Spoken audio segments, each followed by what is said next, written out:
नमस्कार शेतकरी मित्रांनो. तर मित्रांनो, खूप शेतकरी मित्रांचा एक प्रश्न आहे की ही नेमकी कोणती भरपाई आहे? खरीप पीक विम्याचे पैसे आले आहेत का? जानेवारीत खरीप विमा मिळेल असं सांगितलं जात होतं. मग तो कुठं अडकला? पैसे खात्यात कधी जमा होतील? आजच्या या व्हिडिओमध्ये आपण पीक विमा भरपाईचा सविस्तर आढावा घेणार आहोत. म्हणून हा व्हिडिओ शेवटपर्यंत नक्की पहा. तर मित्रांनो, सर्वात आधी एक महत्त्वाची गोष्ट लक्षात घ्या. सध्या शेतकऱ्यांच्या खात्यात जी रक्कम जमा होत आहे ती खरीप पीक विम्याची भरपाई नाही. आता दोन प्रकारची रक्कम जमा होत आहे. फळ पीक विम्याची भरपाई. बुलढाणा जिल्ह्यातील मागील वर्षीची थकीत 90 कोटी रुपयांची पीक विमा भरपाई. ही दोन्ही भरपाई मागील कालावधीशी संबंधित आहे. यंदाच्या खरीप हंगामाशी थेट संबंध नाही. म्हणून काही शेतकऱ्यांच्या खात्यात पैसे दिसत असेल तरी यंदाच्या खरीप हंगामातील पीक विमा अजून एकाही शेतकऱ्याच्या खात्यात जमा झालेला नाही. हे स्पष्टपणे लक्षात ठेवा. जानेवारीत खरीप विमा मिळेल असं सांगितलं होतं, मग काय झालं? तर मित्रांनो, जानेवारी महिन्याच्या पहिल्या आठवड्यात कृषी विभागाकडून अधिकृत माहिती देण्यात आली होती की खरीप हंगामातील पीक विम्याची भरपाई जानेवारी महिन्यातच शेतकऱ्यांच्या खात्यात जमा होईल. त्यावेळी असं सांगण्यात आलं होतं की 15 जानेवारी नंतर पैसे पडायला सुरुवात होऊ शकते. परंतु आज 23 जानेवारी उलटून गेला असतानाही एकाही शेतकऱ्याच्या खात्यात खरीप पीक विम्याची रक्कम जमा झालेली नाही. मग नेमकं कारण काय आहे?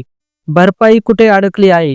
तर कृषी विभागाने काय माहिती दिली ते आपण पाहूया. कृषी विभागाने दिलेली माहिती अतिशय महत्त्वाची आहे. कृषी विभागानं असं सांगितलं की राज्य सरकारकडून केंद्र सरकारला द्यायची असलेली सर्व माहिती पूर्णपणे देण्यात आलेली आहे. खरीपातील ज्या ज्या पिकांची भरपाई अपेक्षित आहे त्या सगळ्या पिकांचे पीक कापणी प्रयोग पूर्ण झालेले आहेत. पीक कापणी प्रयोगाची सगळी आकडेवारी केंद्र सरकारला पाठवलेली आहे. ज्या पिकाचं तांत्रिक उत्पादन देणं आवश्यक होतं ती माहिती देखील दिलेली आहे. विमा कंपन्याच्या या द्यायच्या राज्य सरकारचा विमा हप्ता पूर्णपणे दिलेला आहे. म्हणजे मित्रांनो, राज्य सरकारकडून किंवा कृषी विभागाकडून कोणतीही फाईल अडकलेली नाही. मग खरीप पीक विमा नेमका कुठं अडकला? खरा मुद्दा इथेच आहे. कृषी विभागाच्या माहितीनुसार केंद्र सरकारच्या पीक विमा पोर्टलवर तांत्रिक समस्या, टेक्निकल प्रॉब्लेम आलेली आहे. ही समस्या केंद्राच्या पातळीवर आहे आणि त्यामुळे सध्या पीक विम्याची रक्कम शेतकऱ्यांच्या खात्यात सोडता येत नाही. ही समस्या नेमकी काय आहे याचा तपशील देण्यात आलेला नाही. पण पोर्टलवर डेटा अपडेट, कॅल्क्युलेशन किंवा अप्रूव्हल लेवलवर अडचण असल्याचं सांगितलं जात आहे. तर मित्रांनो, यंदाच्या खरीप हंगामामध्ये खालील पिकांचा पीक विमा शेतकऱ्यांना मिळण्याची शक्यता आहे. सोयाबीन, मका, बाजरी, मूग, उडीद या पिकांची प्रक्रिया सुरू झालेली आहे. म्हणजे माहिती अपडेट करण्याचं काम पूर्ण टप्प्यात आहे. तर तूर आणि कापूस या पिकाबाबत मात्र जानेवारी किंवा फेब्रुवारीत पैसे मिळणार नाहीत, हे स्पष्ट आहे. कृषी विभागाकडून तूर आणि कापसाचे पीक कापणी प्रयोग अजून सुरू आहेत.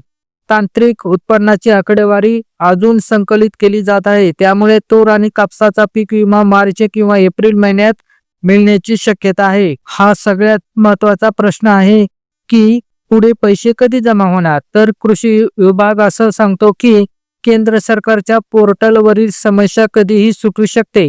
1 दिवसात देखील समस्या सुटू शकते किंवा अर्धा ते 1 दिवस जाऊ शकतो. जर ही समस्या सुटली तर पुढच्या 7 ते 8 दिवसांमध्ये शेतकऱ्यांच्या खात्यात खरीप पीक विम्याचे पैसे जमा व्हायला सुरुवात होऊ शकते. पण जर समस्या लांबली तर फेब्रुवारी महिना उजळण्याचीही शक्यता नाकारता येत नाही. तर यंदाची भरपाई कमी का असू शकते? मित्रांनो, एक महत्त्वाची आणि चिंतेची बाब म्हणजे यंदाची पीक विमा भरपाई गेल्या वर्षीच्या तुलनेत कमी असण्याची दाट शक्यता आहे. याची कारणे अशी की यंदा अनेक ट्रिगर काढून टाकले गेले आहेत. केवळ पीक कापणी प्रयोगावर आधारित भरपाई दिली जात आहे. 2016 पासूनच्या अनुभवात पीक कापणी प्रयोग ट्रिगर मधून सगळ्यात कमी भरपाई मिळाली आहे. म्हणूनच सरकार सध्या एकूण भरपाईचा आकडा जाहीर करत नाही. तर मित्रांनो, थोडक्यात सांगायचं झालं तर सध्या जमा होणारी रक्कम खरीप पीक विम्याची नाही. राज्य सरकारकडून सगळी कामे पूर्ण झाली आहेत. अडचण केंद्र सरकारच्या पोर्टलवर आहे. पुढील 7 ते 8 दिवस निर्णायक आहेत. यंदाची भरपाई कमी असण्याची शक्यता आहे. तर मित्रांनो, पीक विम्याबाबतचा प्रत्येक महत्त्वाच्या अपडेट्ससाठी संदीप कृषी सेवा केंद्र तुमच्या सोबत कायम राहील. हा व्हिडिओ जास्तीत जास्त शेतकरी मित्रांपर्यंत पोहोचण्यासाठी लाईक करा, आपल्या शेतकरी बांधवांना शेअर करा आणि अशाच विश्वासासह माहितीसाठी चॅनलला सबस्क्राईब करा. धन्यवाद. जय जवान जय किसान.